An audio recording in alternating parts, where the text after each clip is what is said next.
Ini juga jadi pertanyaan sih sebenarnya buat saya waktu itu. Pertanyaannya sepele. Kalau kita percaya pada Tuhan, ngapain harus ada Tuhan lagi? Jadi saya yakin bahwa Tuhan itu ya Tuhan aja. Jadi nggak nyebut Tuhan Yesus, nggak Tuhan Bapa nggak. Ah, nggak pernah. Berarti selama Katolik sebenarnya Pak Wahyu meyakini Tuhan itu satu harusnya. Iya, jadi ini yang baru saya sadari. Oh iya ya, saya nggak pernah nyebut gini loh ya. Dalam perjalanan saya ke Kristenan saya, ke Katolikan saya nggak pernah nyebut gini. Insya Allah. Berarti salah satu penjaga Tuhan itu tidak diwakilkan atau tidak beranak. Bismillahirrahmanirrahim. يا أيها الذين آمنوا ادخلوا في السلم كافة.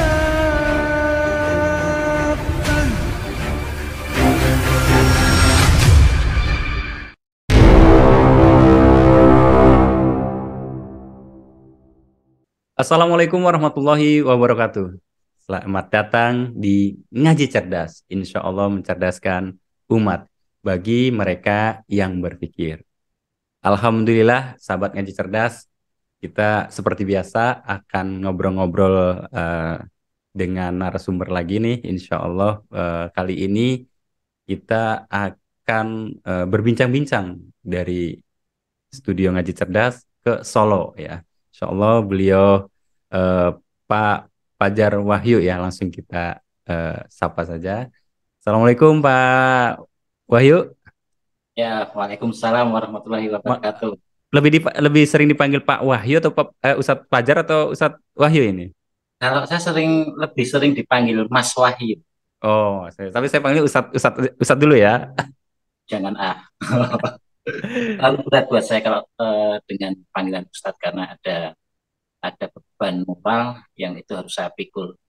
Baik, Jadi, saya panggil karena saya lebih muda, jadi saya panggilnya Pak aja ya. oke.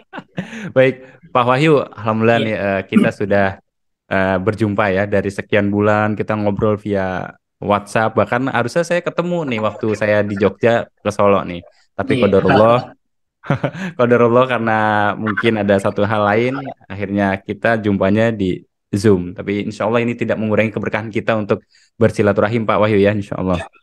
Pak Wahyu, seperti biasa nih kalau di Ngaji Cerdas, kita sahabat Ngaji Cerdas itu biasanya ingin dapat asupan giroh nih, semangat berislam.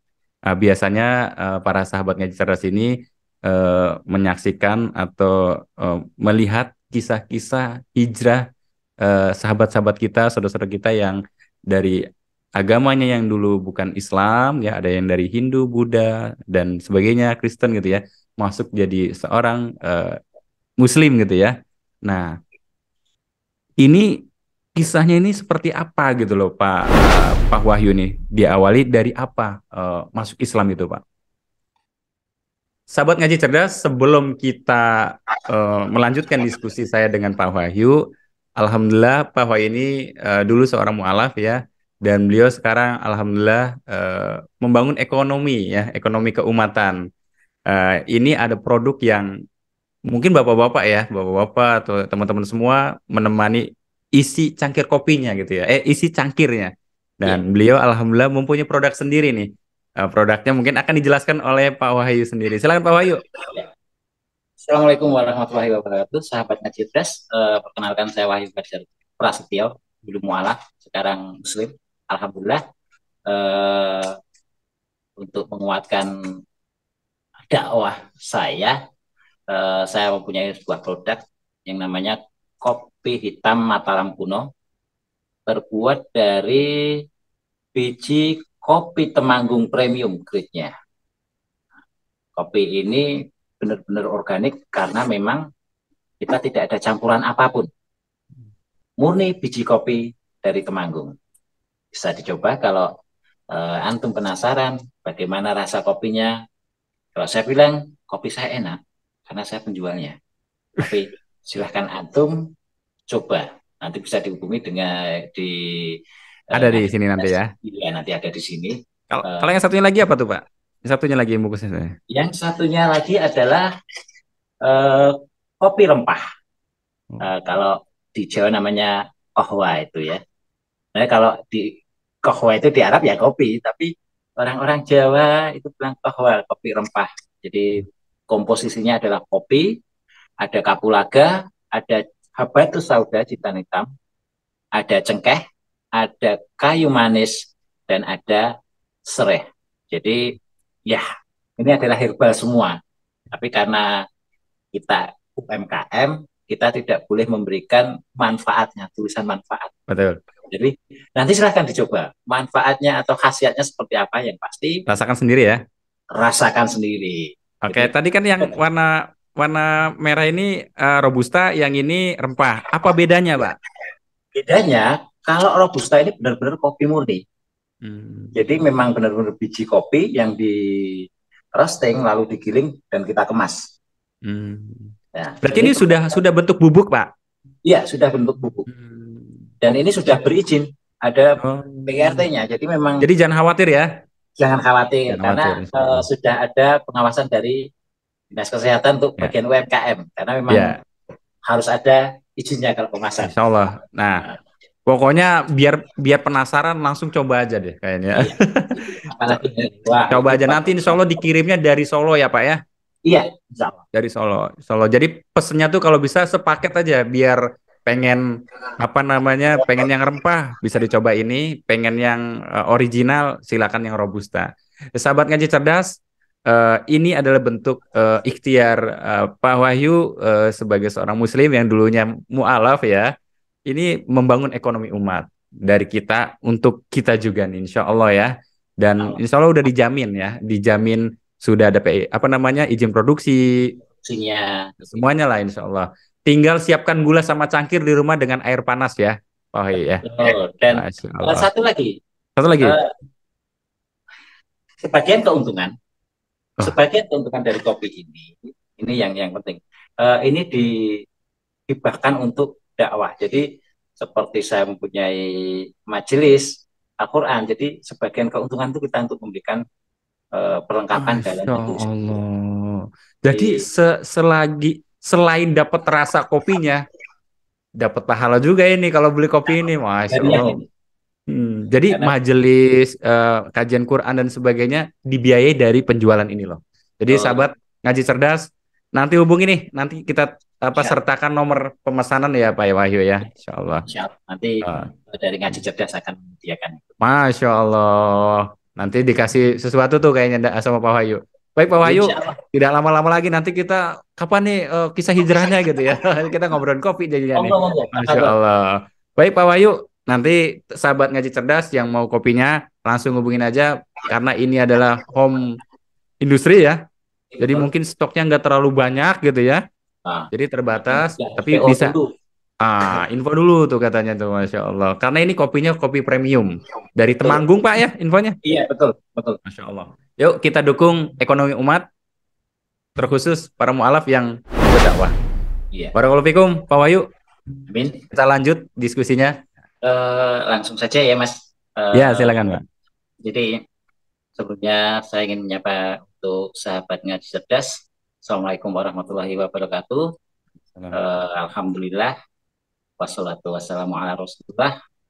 Ya sebenarnya nggak ada yang istimewa sih buat saya dalam bersyahadat awal mula. Saya tidak ada kisah yang terlalu dramatis. Oh saya mendengar ini lalu bersyahadat. Enggak, tetapi lebih kepada kekosongan jiwa, kekosongan hati saja ketika saya berucap syahadat. Dan itu prosesnya pun juga lama.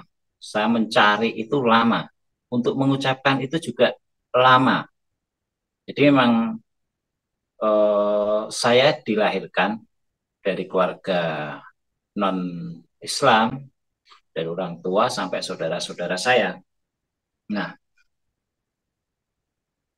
dari kecil sampai saya SMA kelas 1 itu saya memang dididik di lingkungan Nasrani dan Katolik.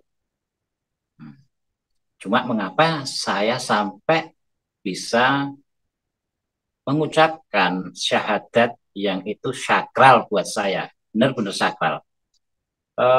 Karena kekosongan jiwa, sekali kekosongan jiwa, saya dari keluarga yang non-muslim, kebetulan keluarga saya juga broken. Dari kecil SD, saya sudah mencari nafkah sendiri untuk mencukupi sampai SMP. Jadi perhatian orang tua, terkhusus bapak saya, itu benar-benar tidak ada. Jadi dari SD, SMP saya bekerja. Waktu itu pekerjaan saya adalah loper susu atau pengantar susu botol. Dan itu bisa untuk mencukupi saya dan adik saya. Walaupun orang tua saya masih memang dididik untuk bekerja, dan mungkin dari pengalaman di jalan, jadi saya istilahnya mateng di jalan karena memang harus menghadapi, oh saya pengen jajan, saya harus bekerja, saya pengen ini, saya harus menghasilkan. Akhirnya sampai SMP juga itu terus. Nah, ketika lulus SMP saya memutuskan untuk bersekolah di luar kota. Dan ini kota Klaten. Saya sekolah di sekolah Pamardi Budi. Nah, sekolahan ini dalam naungan Yayasan Katolik. Yayasan Katolik. Di sana saya sempat diikutkan dengan saudara bapak saya. Ada 3 saudara di Klaten itu. Jadi saudara yang pertama saya ikut itu cuma sekitar 1 bulan. Akhirnya saya ngekos. Karena apa? Saya terbiasa tidak ada perhatian dan biasa orang-orang itu nggak perhatian dengan saya. Bukan berarti saya mencari perhatian, enggak. Cuma ada sesuatu kosong yang ini saya rindukan sebenarnya sejak kecil. Akhirnya saya di Klaten itu ngekos dan ikut bekerja juga. Jadi setiap pulang sekolah saya bekerja di kayak warung makan, lesehan tuh kalau malam sampai jam 2 malam. Habis itu sekolah. Pagi itu sekolah. Nah, saya ngekos sampai saya menjelang kenaikan kelas. Dalam perjalanannya itu memang ada pengalaman-pengalaman yang itu mungkin memperkaya tentang kerasnya hidup di jalan, kerasnya hidup di luar jangkauan orang tua. Akhirnya saya kembali lagi ke saudara bapak saya yang satunya lagi, yang ini dari sisi religiusnya dia lebih taat daripada saudara bapak yang satunya yang pertama kali. Tapi sebelum itu memang ada perjalanan yang ini sudah saya sampaikan ke beberapa orang, bahwasanya itu saya bisa dikatakan nakal waktu itu menurut orang-orang. Tapi kalau persepsi saya sendiri, saya nggak nakal karena saya nggak nakalnya itu saya nggak senang ngikutin tren kenakalan remaja pada saat itu, mabuk, terus tawur, terus judi. Saya enggak. Nakal saya justru memang lebih kepada saya mencari nama atau saya mencari penghargaan dari orang lain. Saya tanpa perhatian, saya juga tidak punya beban. Jadi dari sisi kenakalan remaja di tengah tadi yang tawuran, saya masuk di situ, tapi bukan ikut tawuran. Saya hanya berusaha untuk mendamaikan. Tapi memang awalnya saya ikut tawuran, karena apa? Saya mencari nama nih, supaya dihormati, supaya ditakuti, juga disegani. Di situ saya mengambil peran, suatu saat saya bisa mencari teman dengan cara saya istilah jadi preman atau jadi kalau di Jawa namanya gento untuk anak-anak sekolah. Nah, perjalanan ini membuat saya lebih banyak dikenal oleh anak-anak remaja, khususnya lingkungan sekolah-sekolah di Klaten, dan polisi pun juga mengenal saya lebih lebih akrab. Orang yang melihat saya ketika datang ada tawuran itu pasti melihatnya, oh, wah itu orang anak yang seneng tawur. Di sekolahan pun juga sama. Rata-rata teman-teman saya sekolah itu bilang, jangan dekat dengan Wahyu. Wahyu itu senengnya gini, senengnya mabuk, ngerokok. Oke, saya terima. Cuma kalau yang dekat dengan saya, jelas tahu, saya nggak seneng mabuk, saya nggak seneng judi, tapi ngerokok iya. Kalau ada tawuran besar, ada mobil polisi yang pasti masuk sekolahan. Nah, ini yang jadi presiden saya, jadi saya itu anak nakal. Diambil polisi, orang taunya saya mau terlibat tawuran karena diambil polisi di sekolah. Dan kepala sekolah waktu itu juga mau ultimatum akan dikeluarkan, tapi sama kepolisian saya apa istilahnya dibela bahwa Wahyu tidak seperti yang diduga. Wahyu itu sebenarnya untuk mendamaikan anak-anak antar sekolah yang tawuran. Bahkan karena sering dipanggil polisi, sekolah juga nggak mau beresiko nama sekolahnya jelek.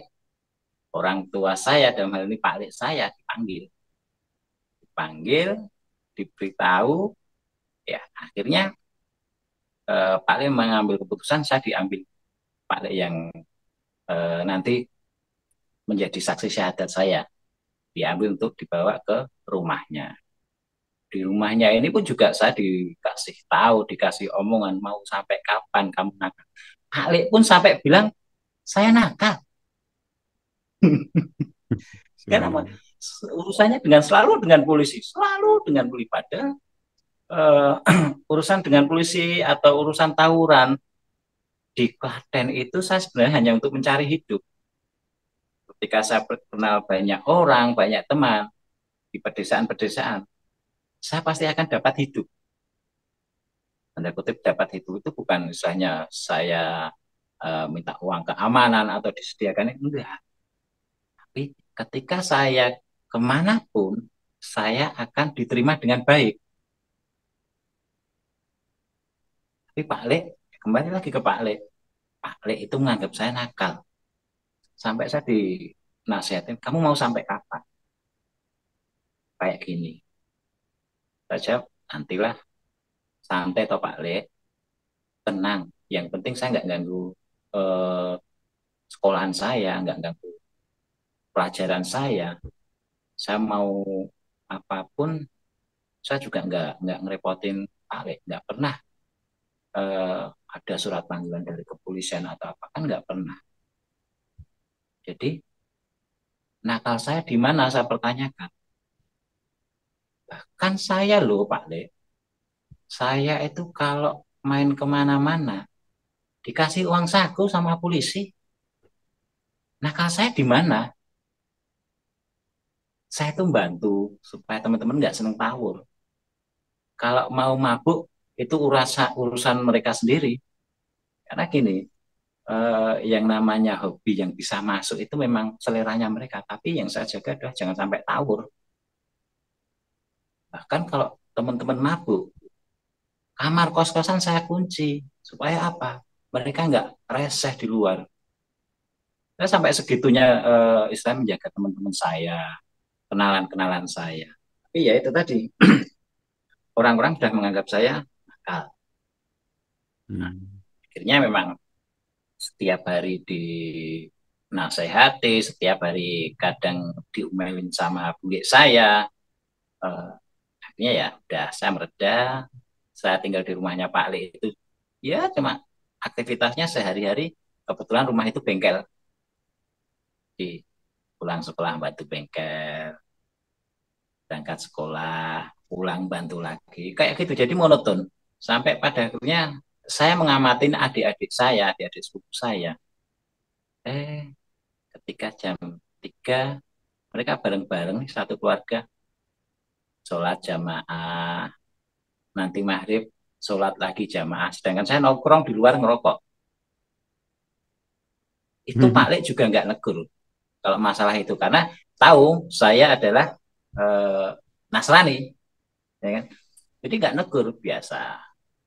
Akhirnya itu jadi kebiasaan konsumsi visual saya setiap hari di rumah itu.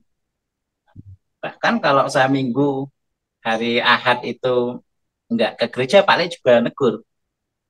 Ngapain di rumah? Nggak ke gereja, nggak ada tugas, saya bilang gitu. Karena emang saya ada tugas juga di gereja. Biasanya itu ngakomodir paduan suara gereja. Itu sampai saya lulus kelas 3 itu. Jadi kalau nggak ke gereja juga Pak Le mah ngomel. Bule Pak juga Lenya ngomel. Muslim itu, Pak. Pak Lenya Muslim. Muslim banget. Muslim banget. Bahkan makanya ini yang menjadi nanti apa ya, Pak Le itu sebagai, buat saya adalah orang yang benar-benar ngangkat saya. Karena dia ngamatin saya, dia tahu mendalami karakter saya sampai akhirnya nanti saya seperti ini.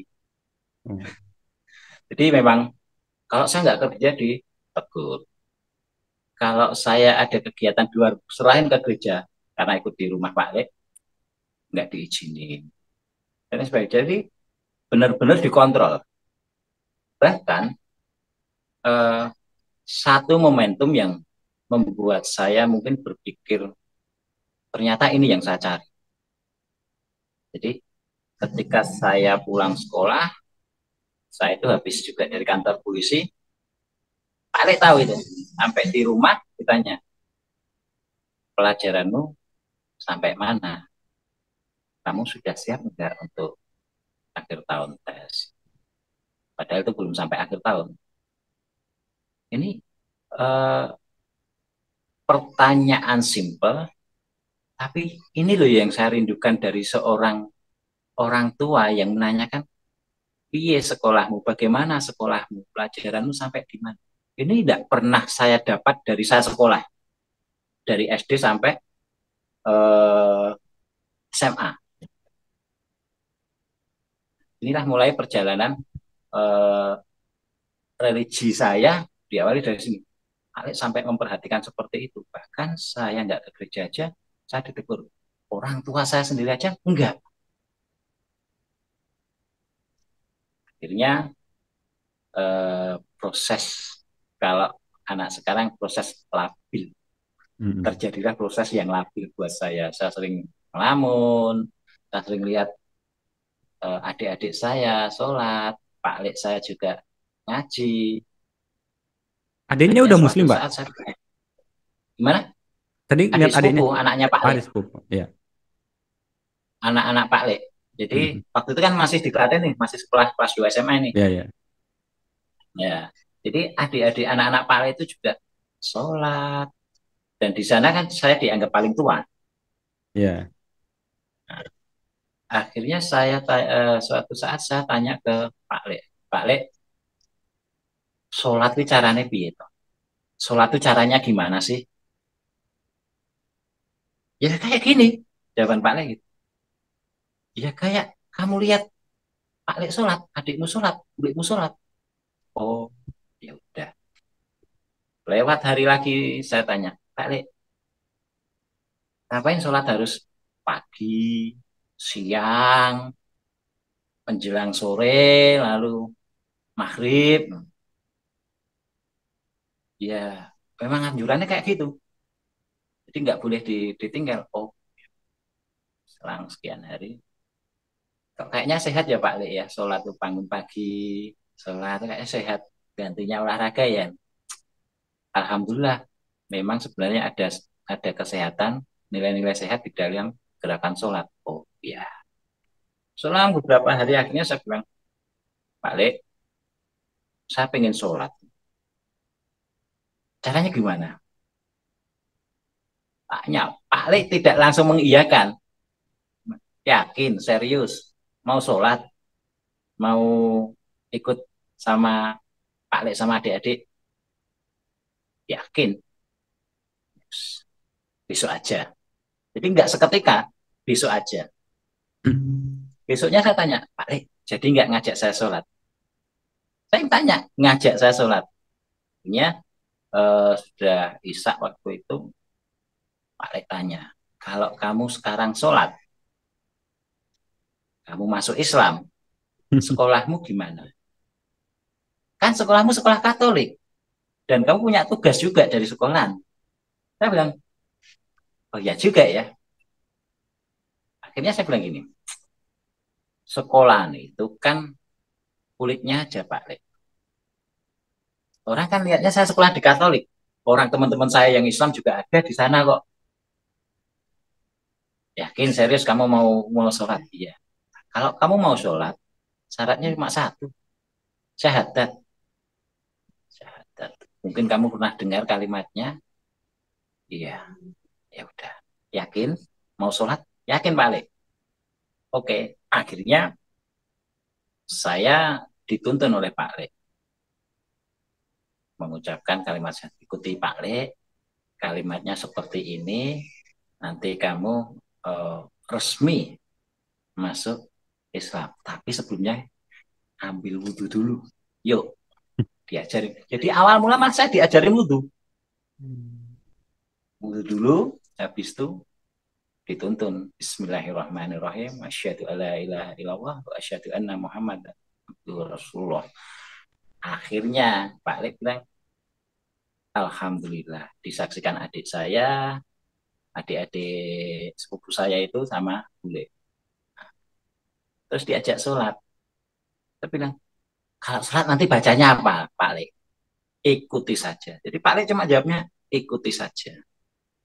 Ikuti. Sampai saya lulus kelas 3 SMA itu jawabannya sama. Ikuti saja. Samikna wa atokna kalau bahasanya Pak Lek. Oh gitu ya.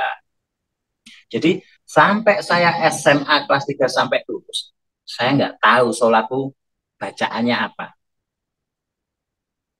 Hanya kayak orang senam. Dan jawaban mengapa saya kok nggak dikasih tahu, nggak diajarin Pak Lek, ternyata jawabannya sudah Pak Lek meninggal itu lewat bule saya menyampaikan. Jadi mengapa saya sampai nggak diberitahu? Bule saya itu dibilangin sama Pak Lek saya bahwa Wahyu itu orangnya tanda kutip itu agak kelewat. Jadi kalau dia pengen tahu, pengen cari sesuatu, dia akan usahanya akan luar biasa. Jadi nggak perlu kita ngajarin, biar dia mencari sendiri. Jadi sampai saya pulang ke Solo pun juga belum tahu bacaan sholat itu apa. Sampai saya pulang ke Solo. Bahkan pada akhirnya saya pun karena sesuatu tidak ada pembimbing, tidak ada pendamping di Solo, saya lepas lagi nih dari rutinitas saya di Klaten, sholat rutin. Di Solo pun saya juga disibukkan lagi dengan kegiatan mencari uang, kegiatan kerja lagi. Nah, dan kerjanya pun juga rata-rata kerja jalanan semua. Jadi ini yang semakin menjauhkan. Sampai pada akhirnya titik balik saya itu ketika terjadi saya ikut di dunia hiburan malam, pasar malam. Jadi benar-benar orang-orang yang keras di situ. Hanya perkara kita berebut lahan untuk jualan dagang.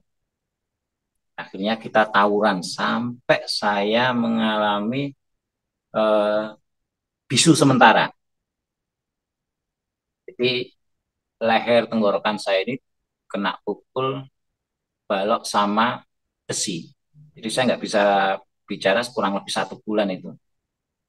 Itu saya pulang sama ibu saya almarhum juga diperiksa, diterapi. Akhirnya saya bisa bersuara, mengeluarkan suara lagi. Nah, hikmah di sini saya mengambil hikmahnya adalah mungkin dulu suara saya terlalu merdu ketika untuk paduan suara gereja. Sekarang suara saya diambil untuk diganti dengan suara yang baru.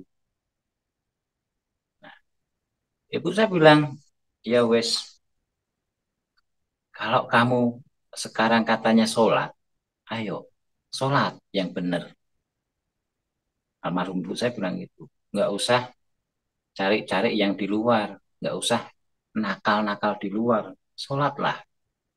Ibu nggak ngelarang, walaupun ibu masih Nasrani, yang penting kamu menjalankan ketentuan agamamu dan tetap jaga hubungan dengan saudara-saudaramu, kakakmu, adik-adikmu. Oh, iya bu, iya bu. Kalau saya simpel sih sebenarnya. Simpelnya gini, logika paling dasar kita adalah apa mungkin akhirat atau perangkatnya Tuhan itu punya perawat atau punya bidan dan lain sebagainya. Apakah Tuhan diperanakkan atau menganakkan? Kita bicara dengan logika. Jangan kita bicara dengan hati atau keyakinan iman. Kalau kita punya iman Tuhan itu satu, ya sudah. Berarti buat saya Trinitas itu akan menggugurkan akidah. Kalau orang Katolik, kalau orang Nasrani itu masih percaya dengan adanya anak Tuhan dengan Tuhan Bapa, sebenarnya akidahnya sudah lepas. Dan itu memang nyata, karena kalau Anda mengenal Tuhan, ya sudah, Tuhan satu. Lalu menempatkan Isa Al-Masih sebagai hamba, sebagai utusan. Sama seperti kita menempatkan Nabi Isa sebagai utusan. Kalau kita menempatkan Isa dipertuhankan, maka kita akan mempunyai pandangan bahwa Tuhan itu berwujud. Bahwa Tuhan itu bisa berdarah. Bahwa Tuhan itu bisa lapar. Lalu ketika Tuhan lapar, kita lagi ngapain nih? Logika aja. Kalau Tuhan lapar, berarti kita lebih kelaparan. Kalau Tuhan bisa berdarah, berarti kita lebih berdarah-darah. Jadi, ya itu tadi. Konsep ketuhanan itu, Tuhan itu tidak diwakilkan atau tidak beranak. Itu yang menjadi keraguan Pak Wahyu di agama sebelumnya. Salah Iya. satunya. Jadi saya melihatnya, makanya saya cuek-cuek aja berdoa, ya betul. Terima kasih ya Tuhan atas nikmat-Mu yang Kau berikan pada aku. Amin. Saya nggak pernah membaca, ya Bapak ya, enggak. Tuhan. Dan ini mungkin salah satu Allah menjaga lisan saya. Di situ saya tidak pernah mengucapkan Bapa, Putra dalam doa saya. Selama Bapak jadi seorang Katolik, tidak pernah menyebutkan Tuhan Bapak? Tidak pernah. Keyakinan itu dari mana, Pak? Iya, karena gini, keyakinan itu muncul karena saya selalu mohon, jadi dari kecil saya bekerja, mencukupi itu, saya berharap Tuhan, semoga jualanku laris. Jadi terus terucap, Tuhan hari ini semoga, Tuhan hari ini semoga, Tuhan hari ini. Jadi saya yakin bahwa Tuhan ya Tuhan aja. Jadi nggak nyebut Tuhan Yesus, nggak Tuhan Bapa nggak? Nggak pernah. Berarti selama Katolik sebenarnya Pak Wahyu meyakini Tuhan itu satu harusnya. Iya, jadi ini yang baru saya sadari. Oh iya ya, saya nggak pernah nyebut gini loh ya. Dalam perjalanan saya kekristenan saya, kekatolikan saya nggak pernah nyebut gini. Insya Allah. Berarti salah satu penjaga. Ya, saya nggak akan menyamakan saya dengan orang-orang alim, orang-orang wali-wali, para sahabat, dan enggak. Cuma ketika Allah menghendaki menjaga maka akan dijaga. Ya, insya Allah. Barakallah Pak. Allah ternyata sudah memilih Pak Wahyu dari kecil ya, maksudnya dari semenjak sebelum masuk Islam, Allah Oh sudah iya, memilih Pak Wahyu, gitu kan. kita Alhamdulillah. misterinya. Menjadi orang yang sangat beruntung Pak Wahyu. Mudah-mudahan selalu diistiqomahkan Pak. Iya, Bu. Insya Allah. Benar. Nah, sebetulnya saya berkecimpung di sekitar Muruki. Nah, di Muruki itu kan ada pesantren. Nah, saya berpikir kalau saya ingin mendalami Islam saya atau mengembalikan Islam saya harus berkumpul dengan orang-orang yang paham, orang-orang yang tahu. Maka dimulailah perjalanan saya di Muruki. Di Muruki, awalnya saya hanya kumpul-kumpul dengan anak-anak remaja masjid. Remaja masjid yang setiap minggunya, setiap pekannya itu ada kajian-kajian remaja.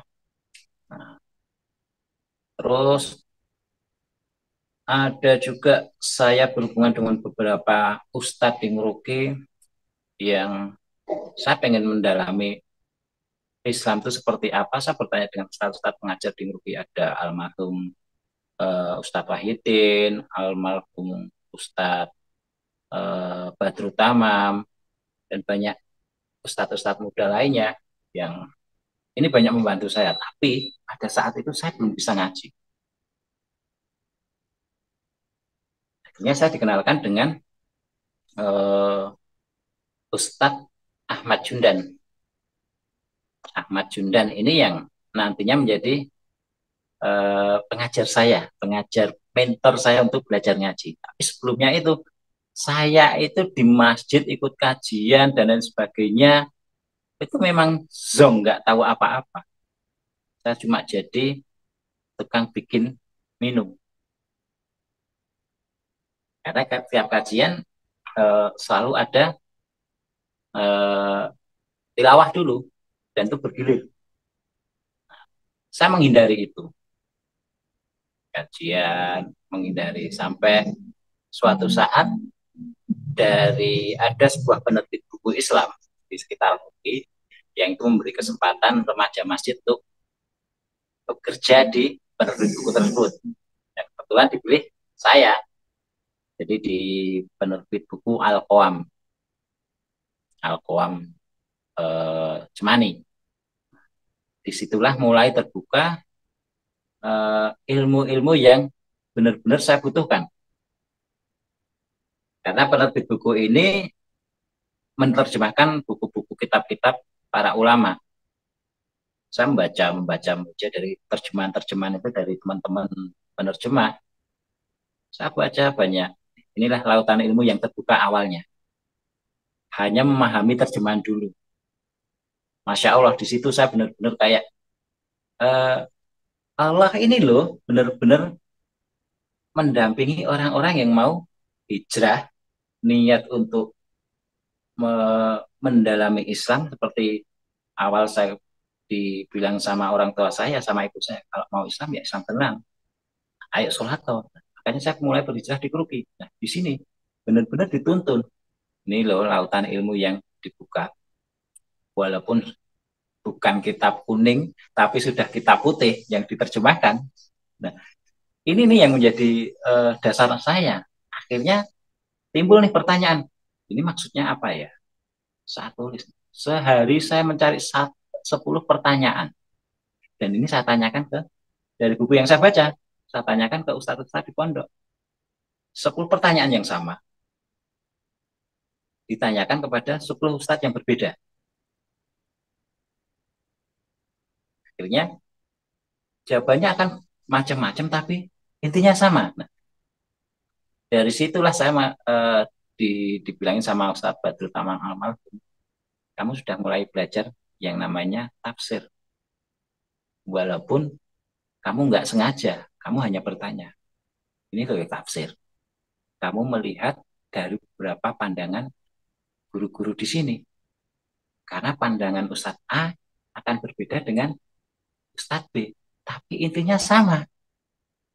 Apa ya kayak gitu? Iya, lanjutin aja. Kalau bisa sehari cari 20 pertanyaan dulu tentang buku yang kamu baca, tentang kitab yang kamu baca. Oh, ya, Tat. Tanya terus.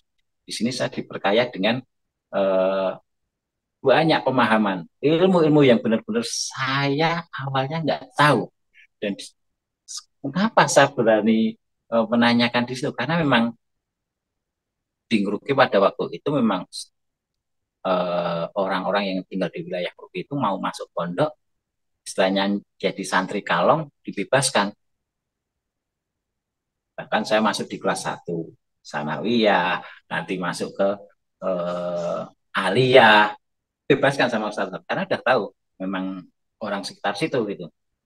Nah, sampai suatu saat di kajian remaja, ketika sudah selesai kerja, saya ikut kajian remaja di salah satu masjid di Ngeruki itu yang saya juga tinggal di sana, tidur di sana. Ustadz Ahmad Jundan ini memperhatikan saya sampai detail. Jadi setiap selesai kajian dia tanya, yuk, ente itu nggak bisa ngaji ya? Siapa bilang, Tat? Saya tanya gitu. Siapa bilang, kamu nggak pernah ikut ngaji? Kalau saya ikut ngaji, siapa nanti yang nyiapin snack sama minuman, Tat? Oh iya, benar juga ya. Jangan bilang saya nggak bisa ngaji. Saya ngaji, Tat. Cuma saya, ya teman-teman kan pada serius-serius pengen cari ini. Saya nyiapin aja minumnya. Itu terus terulang lagi. Sampai suatu saat, dengan data yang akurat, informasi yang valid, Ustadz Ahmad Jindan itu ngobrol sama saya. Yuk, jujur deh, demi Allah, kamu udah bisa ngaji apa? Jujur, jawab, demi Allah. Akhirnya saya bilang, Tat, jujur ya, demi Allah, Tat, saya itu nggak bisa ngaji. Bahkan baca Iqra aja udah saya lempar lagi. Masya Allah, sampai saya pusing kalau baca Iqra, Tat. Kelamaan. Saya malu dengan anak-anak TPA kalau saya pakai Iqra. Jadi saya mending diem aja deh. Oke, gini aja. Kalau mau belajar ngaji, belajar baca Al-Quran, kira-kira kamu minat nggak? Ya minat, tetap minat. Paling tidak saya tahu apa yang saya baca dalam sholat. Paling tidak saya paham apa yang saya baca di sholat. Nah, kalau saya nggak bisa baca, terus ngapain juga, Pak? Suatu saat saya juga akan jadi imam buat keluarga saya. Insya Allah saya bilang gitu. Oke, kalau kamu niat, yang penting niat dulu. Niat dulu, nanti tak ajarin. Dan nggak pakai lama. 5 kali pertemuan. Oh iya. Waktu itu metode ini belum dibukukan. Metode yang akan saya diterapkan ke saya. Belum dibukukan. Masih wujud lembar-lembar kasar. Sket. Nah, selang 2 hari, dia membawa kertas itu. Nah, yuk. Kalau kamu mau belajar, ini saya punya lembaran kayak gini nih. Coba kamu lihat dulu. Lihat dulu aja. Jangan dibaca. Lihat. Jadi Ustadz saya bilang, jangan dibaca dulu. Tapi lihat. Saya lihat nih bentuk-bentuknya, pengantarnya. Di masih tulisan tangan tuh, pengantar. Oke. Kita siap. Dah, serius siap. Kita hari ini langsung kita mulai 1,5 jam. Itu habis isya dia. Beliaunya bawa berkas itu. 1,5 jam, Mbak. Iya. Dimulailah saya diajarin huruf-huruf tidak seperti Iqra. Waktu itu Iqra kan alif ba ta. Ini langsung dikasih, coba kamu dulu kan orang gereja pasti bisa dong nyanyi merangkai kata ya. Sekarang katanya tak kasih ini, nama saya Mala Rosa. Yuk ikuti dulu, nama saya Mala Rosa. Ustaz Jundan itu langsung nulis nun mim sin iya, mim lagi, lam lagi, ro, sin lagi. Coba, ini namanya huruf nun. Tapi kita nggak pakai nama nun, nggak pakai nama sin atau apa. Kita pakainya Indonesia saja. nama, saya, rosa. Udah berapa huruf? Sekian huruf, Tat. Gampang atau gampang? Gampang, Tat. Oke, nah, kita lanjutkan. Kata wajah, toko sofa, ada bahaya. Udah berapa huruf? Sekitar 18 huruf, maka dari dengan nama saya Malarosa. Betul. Nanti kamu tinggal ngapalin 10 huruf lagi. Yang itu asal sumber bunyinya dari tenggorokan sama sinus. Gitu, Tat. Iya. Yuk, sekarang kita kenal hurufnya. Huruf hijaya itu kalau di depan, di tengah, di belakang itu akan berubah-ubah. Benar. 1,5 jam itu saya bisa menyelesaikan hampir 3 bab ternyata. Nggak sadar itu. Ketika saya sadarnya, ketika berkas itu dibukukan, ternyata yang saya pelajari itu 3 bab. Itu pertemuan pertama, hari pertama. Dan hari berikutnya, sesudah subuh, belajar lagi 1,5 jam lagi. Habis duhur, tambah lagi 1 jam. Habis asar, evaluasi. Habis maghrib, evaluasi. Habis isya, genjot lagi. Sampai nggak sadar habis isya itu saya selesai 10 bab. Subuhnya saya disuruh baca kayak kertas, tapi ternyata setelah saya tahu itu adalah saduran tulisan tangan juz amma. Setelah saya membaca itu, kamu tahu nggak ini sudah Al-Quran? Yang kamu baca ini sudah Al-Quran. 2 hari kamu membaca ternyata sudah bisa. Masya 2 Allah. hari belajar, Masya Allah, kamu sudah bisa. Jadi saya nggak sadar bahwa 2 hari itu saya sudah bisa membaca. Walaupun penggalan kata per kata. Di sini saya baru sadar. Ternyata kalau niat kita benar-benar lillahi ta'ala, kita mencari ridhonya Allah. Masya Allah. Ternyata kemudahan itu dalam mencari ilmu benar-benar. Allah kasih jalan ya Pak ya. Iya. Ya. Nih. Setelah sahadat sama Pak Le itu ada sahadat ulang lagi nggak untuk mendapatkan sertifikat atau apa? Atau memang dulu itu hanya sahadat aja, kan ada proses bikin KTP gitu? Ya.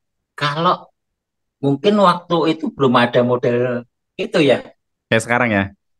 Ya kayak sekarang kan ketika karena sekarang sudah ada namanya mualaf center atau Ya. lembaga-lembaga pendamping para mualaf itu mengeluarkan. Padahal dulu nggak ada. Jadi ketika sudah saya ada dengan Pak Lek, keluarga sekeluarga disaksikan keluarga, ya udah selesai.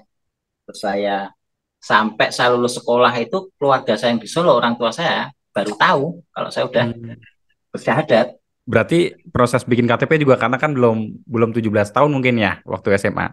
Belum. Oh, berarti ketika langsung KTP langsung Muslim, agamanya Islam gitu ya? Oh, iya. Iya, Okay. ketika kita buat KTP sudah Islam dan kakak itu di kakak di rumah kebetulan kan kepala keluarganya kan adalah ibu karena broken, saya perceraian dengan bapak saya. Jadi ibu lebih fleksibel. Kalau dulu tuh dari Kristen apa Pak? Saya itu dari Katolik. Oh Katolik, ya. Lebih ke apa ya? Itu paling sulit kayak itu loh. Sesuatunya masuk sulit, keluarnya juga sulit. Kalau dulu kan sekarang kan namanya bagus tuh Pak. Wahyu gitu ya. Kalau dulu namanya siapa Pak? Waktu masih Katolik. Saya belum baptis kebetulan, tetap Wahyu. Oh. Kebetulan ya mungkin. Dari lahir Wahyu berarti namanya. Iya, Wahyu Fajar Prasetyo. Tapi agamanya Katolik. Iya. Makanya mungkin ini loh, kalau kita dijaga benar-benar dijaga sama Allah, Allah itu ternyata lebih tahu apa yang akan terjadi. Allah itu ternyata memang benar-benar lebih memahami. Ya salah satunya dalam kenakalan remaja saya dijaga tidak masuk Homer. Iya. Nama Wahyu itu berarti kan pemberian orang tua Pak. Berarti orang tuanya tuh Muslim apa Katolik juga? Nasrani. Nasrani pun juga ada Injil Wahyu. Oh iya, tapi lebih Fajar Wahyu. Fajar Wahyu, Fajar itu kan Iya, Fajr pagi, iya. ya Apa kan? ada surat ada nama surat Fajar ya, Al Fajar, Pak. Karena memang mungkin gini, Pak, kalau orang Indonesia juga mungkin gini ya, lebih kepada kalau pagi fajar, Iya, sore senja kan gitu. iya. Iya, iya. Nah, itu Iya, sudah idiomnya sudah umum gitu loh. iya, iya, iya. Iya. Tapi ini Pak, eh, Hmm. sebelum masuk Islam kan, Hmm. di kalangan Bapak itu di sekolahan atau di lingkungan, eh, itu pandangan terhadap agama Islam tuh bagaimana Pak? Punya framing negatif atau pandangan negatif dulu? Kalau kebetulan saya waktu itu lingkungan saya kan di sekolah saya itu pedesaan. Nah, kalau Hmm. pedesaan kan tradisi lebih kental ya. Jadi pandangan terhadap Islam itu biasa-biasa saja gitu. Oh, Istilahnya selama nggak mengganggu, saling menghormati, dah. ya. Di sana kan juga hubungannya juga bagus gitu antara yang Muslim non Muslim itu bagus bener gitu. Jadi memang pandangannya biasa-biasa. Yang jadi aneh adalah ketika waktu itu saya ngekos, saya ikut Pak Le, saya sholat, saya main di kos itu saya sholat. Duh, Ada kaget teman-teman, wih bos geng sholat. Iya iya, bang nanti hidupkan dia iya, iya. daripada nanti dimarahi. Jadi ini yang jadi aneh buat teman-teman saya. Iya. Dan itu kan digambarkan eh, ceritanya Pak Wahyu, Pak Lenya itu ya eh, sangat menjaga toleransi sekali ya, maksudnya Ya menghargai, betul. saling menghargai itu yang dilihat ya oleh Pak Wahyu. Iya. Mm-mm. Kan tadi Pak Wahyu cerita bahwa aktif di gereja gitu ya. Itu Mm-mm. aktifnya itu sebagai apa Pak? Kan kalau di Katolik ada OMK ya, orang muda Katolik gitu kan, ada apa gitu ya. Iya. Itu Pak Wahyu itu sebagai apa di sana tuh? Lebih kepada virus paduan suara. Hmm, hmm, hmm. Jadi apa ya, mengorganisir paduan suara yang nanti dibagi dalam misa-misa. Karena kan satu hari Minggu, Sabtu sama Minggu itu ada beberapa misa gitu. Hmm. Iya. Nggak, organisasi mudikanya pun juga nggak aktif, saya lebih aktif di luarnya kalau saya. Di Iya. luar maksudnya ya itu tadi, ngumpul-ngumpul teman, supaya apa ya, jaga. Karena saya mencari hidup waktu itu. Ada beberapa beberapa kegiatan sih kalau menurut pengamatan saya, karena saya bukan terlalu aktif di gereja, jadi ada kegiatan kayak eh, pendadaran, pendalaman Alkitab, lalu ada ritual jalan salib ketika kita mengunjungi ada Gua Maria. Kalau Katolik kan pasti tiap tempat punya namanya Gua Maria. Itu kayak ritual untuk apa ya, lebih mendalami ajaran atau perjalanan Yesus gitu. Di perjalanan jalan salib itu seperti apa. Satu itu, kedua konsep kita harus meyakini ada Tuhan Bapa, Tuhan Putra, dan Roh Kudus. Nah, ini konsep yang menurut saya memang ya whatever lah, itu keyakinan kalian. Tapi waktu itu saya juga cuek aja. Yang penting saya berdoa waktu itu gitu. Doanya pada pencipta saya, pada Tuhan saya, kan gitu.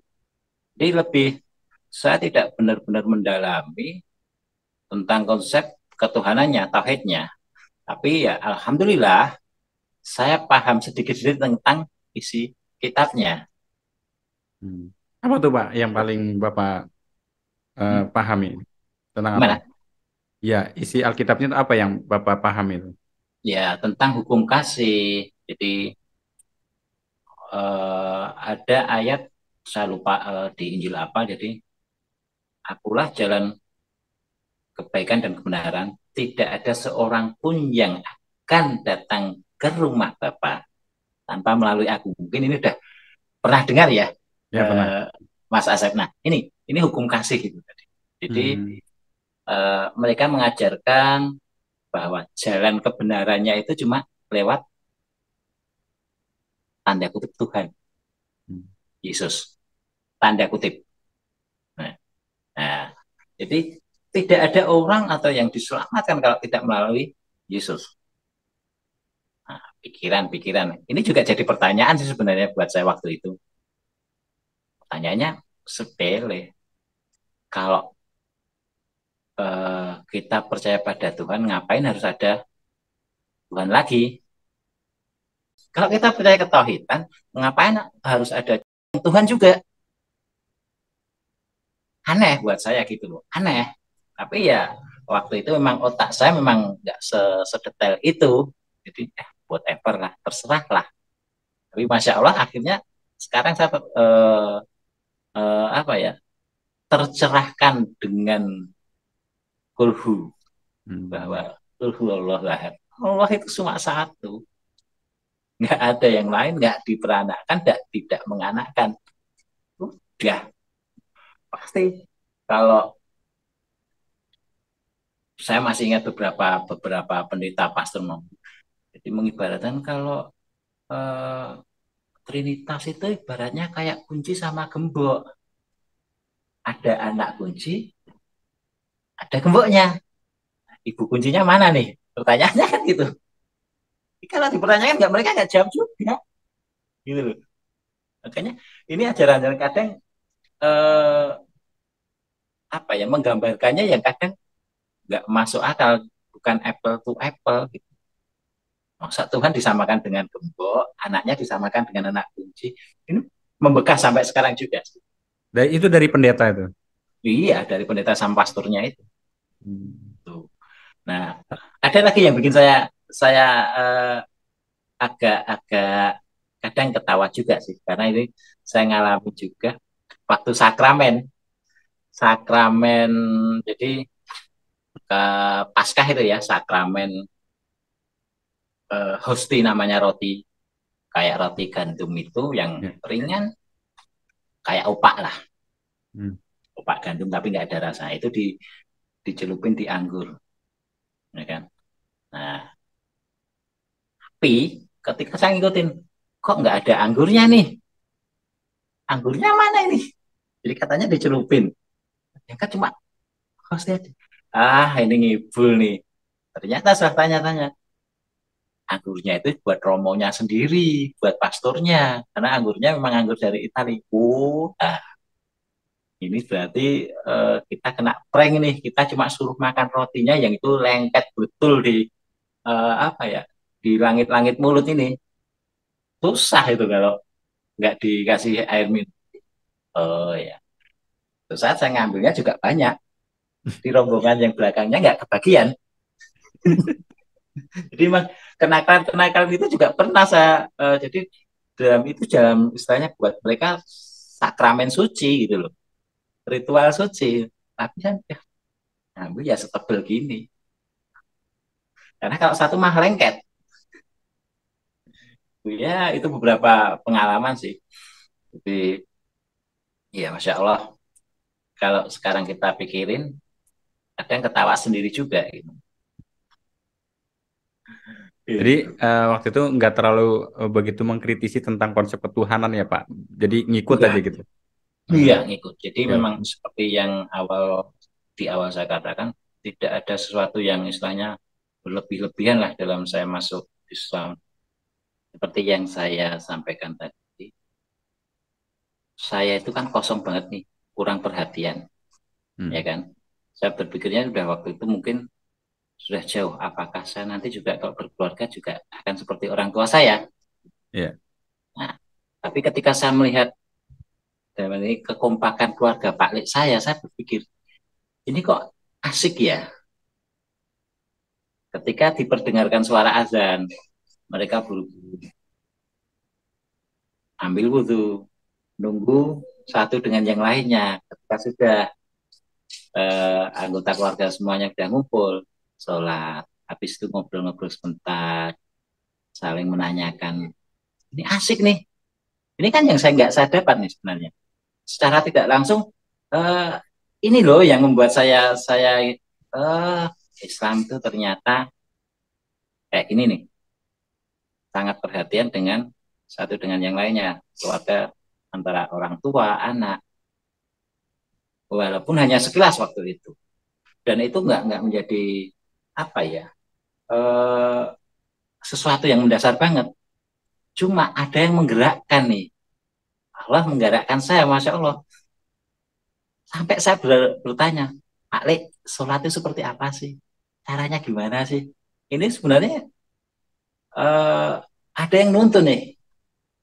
Ada kekuatan yang itu bukan bukan kapasitas kita melihat kekuatan itu, kelembutan itu yang merasuk, itu juga bukan kapasitas kita untuk mengukurnya, tapi itu menuntun saya untuk bertanyakan. Jadi memang bukan sesuatu yang mungkin menurut orang itu sepele, tapi menurut saya pengamatan tentang ini loh, satu dengan yang lainnya saling nunggu untuk melakukan ibadah.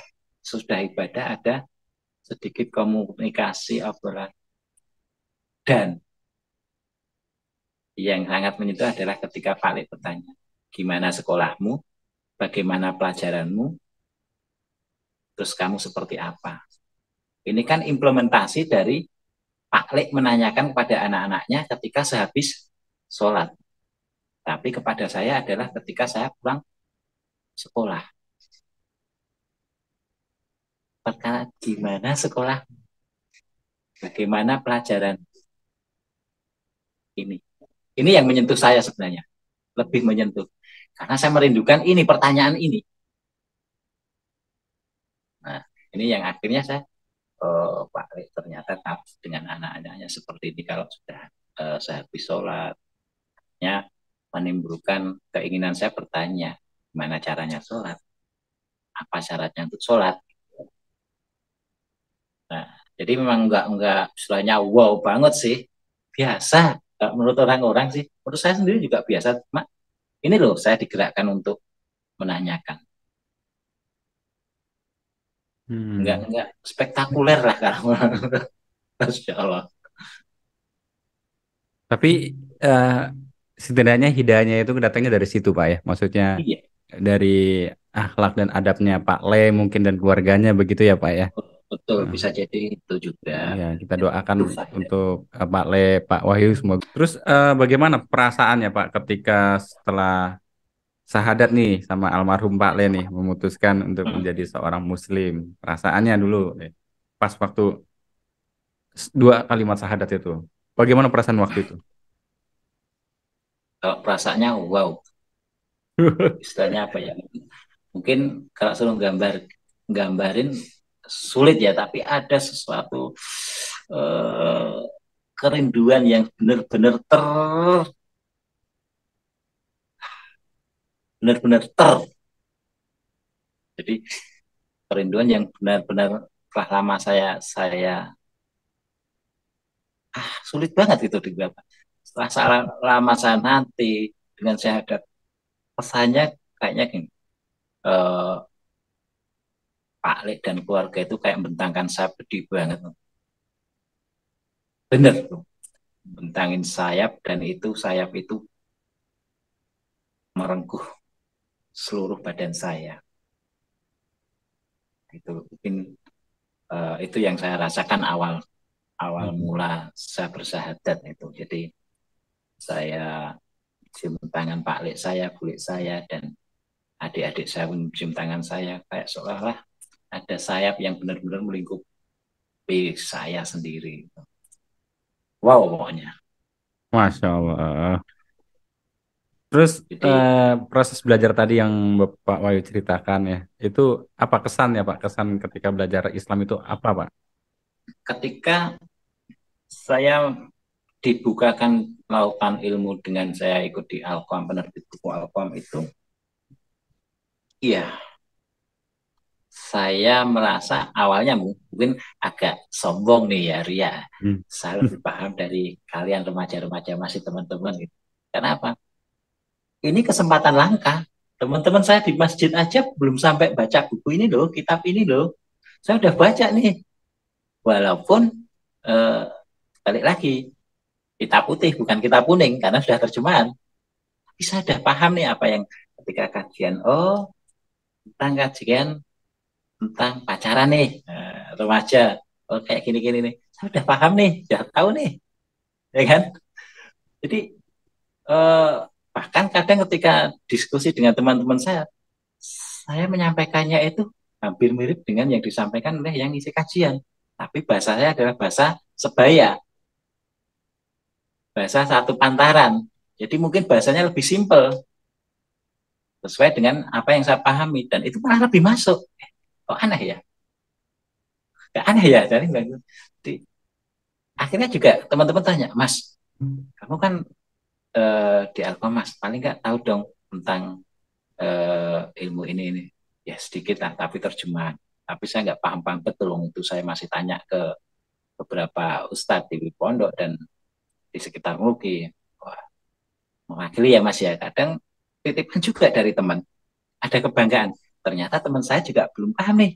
Yang lebih lama masuk Islam, tapi hal ini belum paham nih. Malah titip ke saya untuk ditanyakan ke ustadz-ustadz. Ada kebanggaan, ada mungkin, oh, aku loh delegasimu, aku loh yang nanti pertama mendengar keterangannya. Kamu nanti mendengar dari saya, gitu. Jadi hal-hal seperti itu kadang bikin saya lebih semangat. Ternyata kalau kita pengen mendapat hidayah itu jangan ditunggu. Dijemput ya. Ternyata iya dijemput. Goblok aja kalau nunggu hidayah. Wah, aku gitu hidayah, aku belum dapat. Aku tak nunggu hidayah. Goblok kalau seperti itu. Jadi Gak ada nggak akan ikhtiar ya. datang karena nggak ada ikhtiarnya kan. Nah, ketika kita ada ikhtiar, ini hidayah itu malah langsung kita ikhtiar nih. Hidayah udah nunggu nih di sini. Yuk ketemu. Yuk langsung. Ini yang menjadi akhirnya saya punya, kalau kita mau, kita bisa kok. Bahkan sekarang pun beberapa cita-cita saya sudah terkabul. Saya pengen kitab ini, saya bisa, misalnya bisa punya gitu loh. Masya Allah. Jadi ternyata kalau kita mau keinginan, terus kita ada ikhtiar, pasti loh dibikin. Ada aja yang buat mudah itu. Itu waktu kan waktu Sadat nih. Berarti kan masih diem-diem atau gimana Pak? Kalau misalkan diem-diem, bagaimana cara menyembunyikannya? Terus kalau misalkan secara terbuka bahwa saya sudah masuk Islam, gimana sih respon teman-teman Bapak yang di gereja, teman-teman di sekolah, terus keluarga ya? Tadi kan kalau kalau setahu saya tadi Ibu sudah tahu, tapi saya ada keluarga besar mungkin kan yang mungkin responnya seperti apa sih? Kalau keluarga besar pastilah saudara juga agak cipir, ada nyinyir ya. Kalau teman-teman sih, teman-teman sekolah nggak masalah gitu. Pokoknya masing-masing aja terserah gitu ya. Iya terserah, karena memang saya juga orangnya juga sama teman-teman juga terbuka gitu, jadi terserah. Tapi keluarga itu, terutama bahwa saya itu sampai sekarang itu juga masih kayak enggak, masih kayak Masih enggak, belum terima Pak sampai sekarang Pak. masih. Jadi itu sampai hubungan saya dengan bapak saya itu kayak cuma dohirnya aja bagus. Bapak saya dengan saya, kalau saya sih insya Allah selama beliau masih hidup harus saya benar-benar saya baktiin gitu, benar-benar saya iya deh gitu, selama tidak mengajak saya kepada maksiat. Tapi ya udah, kalau nanti Allah berkehendak lain, saya berlepas tangan gitu. Bahkan sampai dengan keluarga saya sendiri, istri dan anak. Jadi bapak saya itu sampai sekarang nggak terima. Kadang saya juga bilang ke istri saya ketika dibanding-bandingkan dengan saudara yang lain, ya, saya bilang, karena kamu istrinya Wahyu, karena kamu istrinya Wahyu, jadi kamu jangan berkecil hati. Bahkan anak-anak juga saya bilang gitu, karena kamu anaknya Wahyu, jadi sama kakek kamu nggak bakalan direspon. Jadi doakan saja. Hmm. Hmm. kayak gitu. Nah ini yang jadi awal-awal memang berat ngomongin kayak gini ke istri karena namanya wanita pasti pakainya hati, perasaan. Perasaan. Nah itu kalau saya sudah bilang udahlah, kita juga nggak minta beliau kok, kita cari sendiri kok, kita nggak pernah disupport dari awal kita nikah, nggak ada support kok. Emang kita butuh support dari beliau? Enggak. Yang kita butuhkan adalah apa? Restu selama beliau masih hidup. Kalau enggak ya udah, itu urusannya lain. Yang penting kita berusaha untuk mendapatkan itu. Yeah. Kita doakan ya Pak ya, mudah-mudahan Allah kasih jalan yang terbaik ya Pak untuk ayahanda Pak Wahyu. Insya Allah, amin. Pastilah. Lalu kita minta ada hidayah juga buat orang tua. Tapi selama nggak ada ikhtiar juga sama aja sih. Insya Allah. Bapak sekarang kan udah jadi seorang Muslim Pak, Insya Allah ya udah menjadi dakwah juga Insya Allah kan, beberapa kitab mungkin sudah dibaca gitu ya. Tapi yang bedanya dengan saya atau dengan saudara Muslim yang lain yang lahir dari memang rahim seorang Muslim gitu Pak, tidak merasakan bagaimana agama lain juga ya gitu ya. Nah, akhirnya alhamdulillah qadarullah itu Pak Wahyu menjadi seorang Muslim dan jadi seorang pendakwah.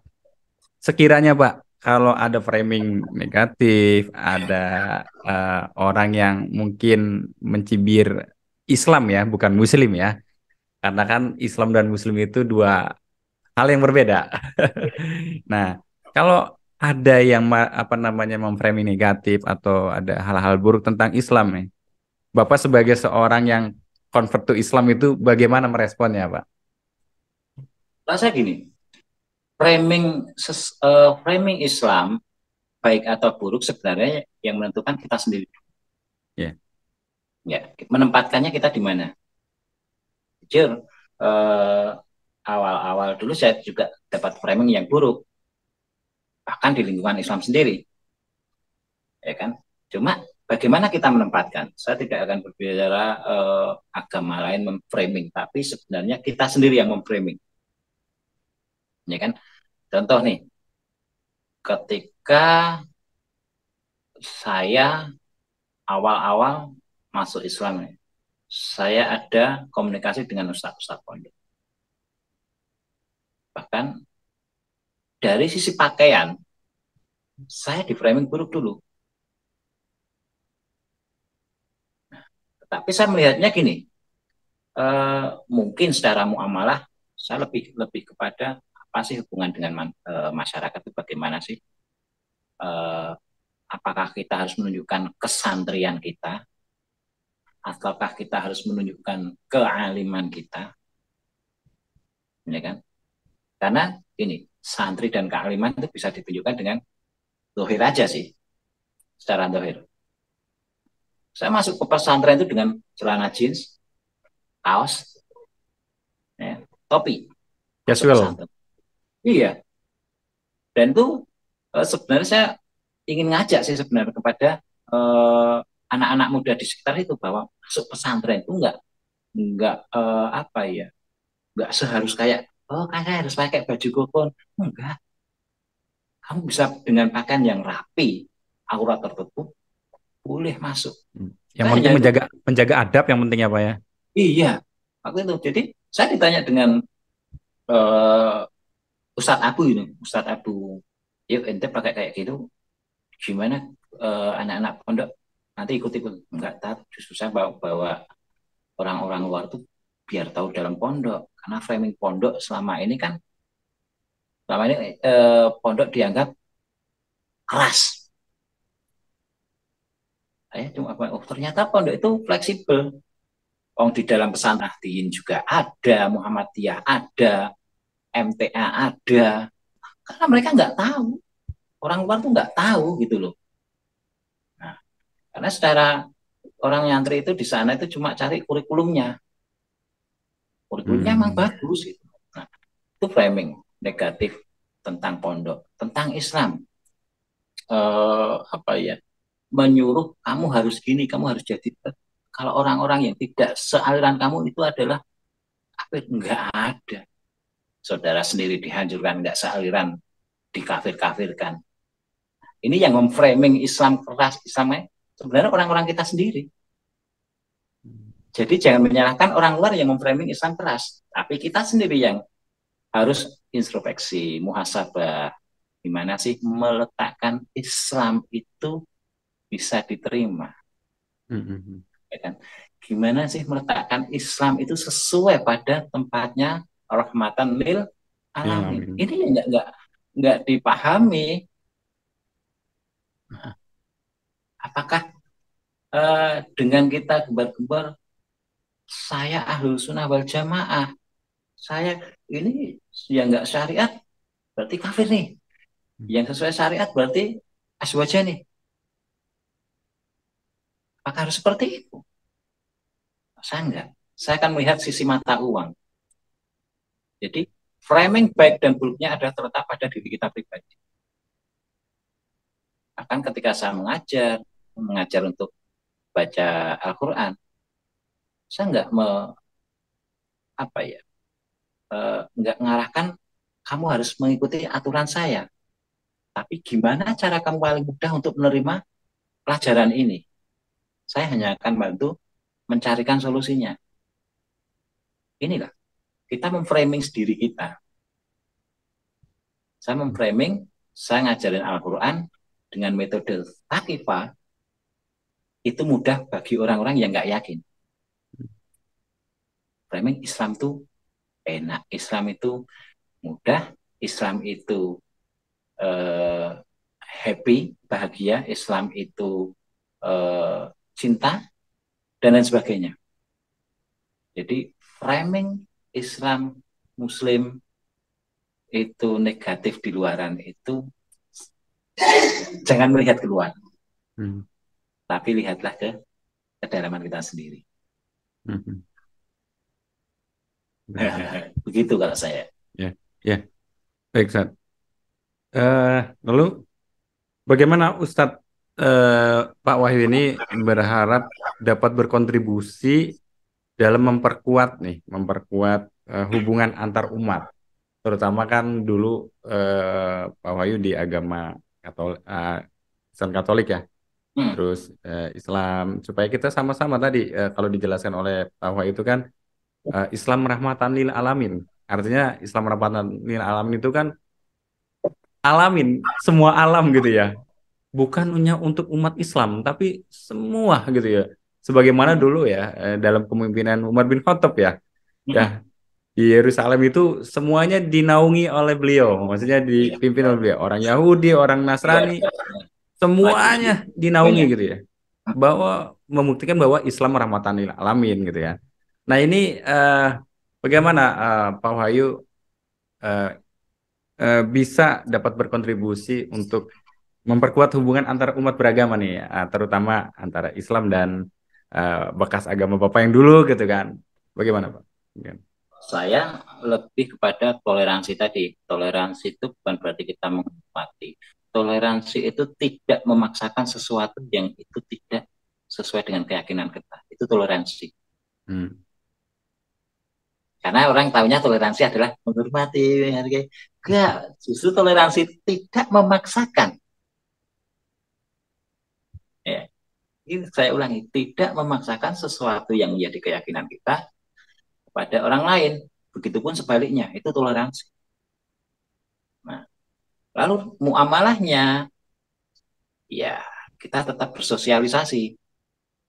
Walaupun itu bukan golongan kita, walaupun itu bukan seiman dengan kita, tetap kita berbuat baik, tetap kita membantu, tetap kita maulah mendengar apa yang mereka keluhkan, apalagi lebih-lebih orang-orang minoritas. Nah, kenapa? Rahmatan lil alamin sebenarnya kan menyerap untuk manfaat semua. Ya, gampangannya gini. Kalau kita tahu kalimat basmalah, Bismillahirrahmanirrahim, Rahim. Allah aja memberikan Rahman kok. Ngapain kita enggak? Tapi Rahim kan hak kita, Muslim. Rahman, oke lah kita bagi. Kan gitu. Ngapain kita harus menutup Rahmannya, kemurahan kita, kebaikan kita? Jangan kita tutup. Karena kita mendapat spesial. Kita sudah mendapat spesial kok, Rahim kok. Rahman kita bagi dong. Ya kan? Jadi untuk kontribusi, ya udah. Allah aja Ar-Rahman. Memberikan kemurahan. Ya udah, kita juga ikut. Tapi kita masih dapat bonus Rahim nih. Khusus untuk kita dari Allah. Yang itu nggak bisa dibagi dengan orang lain. Yakin aja, ketika kita akan berbuat baik, Allah juga akan memberikan kebaikan kita. Itu rahimnya Allah. Masya Allah. Terakhir nih Pak, Ya. lumayan kita lewat 1 jam lebih nih. Ada ini nggak Pak, sebagai orang yang berpengalaman gitu ya, melalui gejolak iman gitu ya Pak ya. Mudah-mudahan ini menjadi motivasi buat kita semua Pak, Iya, terutama insya buat Allah. saya pribadi gitu ya, atau untuk teman-teman atau sahabat-sahabat ngaji cerdas ini yang sedang menyaksikan, insya Allah, karena yang menonton ini ingin dapat kebaikan juga dari kita semua nih Pak, insya Allah. Insya Allah. Nah, mudah-mudahan ini ada tips atau pesan-pesan atau motivasi lah buat kita semua dari Pak Wahyu untuk kita semua nih Pak. Ya. Mungkin lebih ke pesan ya, kalau motivasi sahabat-sahabat ngaji cerdas itu adalah motivator ulung. Masya Allah. Motivator ulung itu adalah diri kita sendiri. Jadi saya nggak akan motivasi, cuma saya pesan aja untuk terutama rekan-rekan atau sahabat ngaji cerdas yang mu'alaf, awal-awal mu'alaf, jangan berhenti setelah syahadat. Maksudnya berhenti apa? Mencari ilmu, mencari pemahaman. Syahadat itu adalah awal Anda masuk ke dalam rahimnya Allah. Niatkan untuk mencari, jangan menunggu. Insya Allah dibukakan. Apalagi ilmu. Karena jangan sampai Anda menjadi mu'alaf yang kosong. Jangan sampai Anda menjadi mu'alaf yang hanya untuk pansos. Ya kan? Jadi untuk KTP nih, jangan. Tapi jadilah mu'alaf yang benar-benar akhirnya menjadi muslim. Jangan hanya Islam, muslim. Karena Islam di KTP juga ditulis. Tapi jadilah muslim. Yang itu masuk ke dalam golongannya umatnya Nabi Muhammad. Dan untuk rekan-rekanku sahabat ngaji cerdas yang dilahirkan sudah menjadi muslim, alhamdulillah pertahankan dan bantulah bimbing para mu'alaf-mu'alaf agar mereka tidak tersesat kembali ke keyakinan yang lama. Jadi saling mengisi, saling membantu, syukur-syukur memberikan wawasan dan pemahaman untuk teman-teman saudara-saudara mu'alafnya.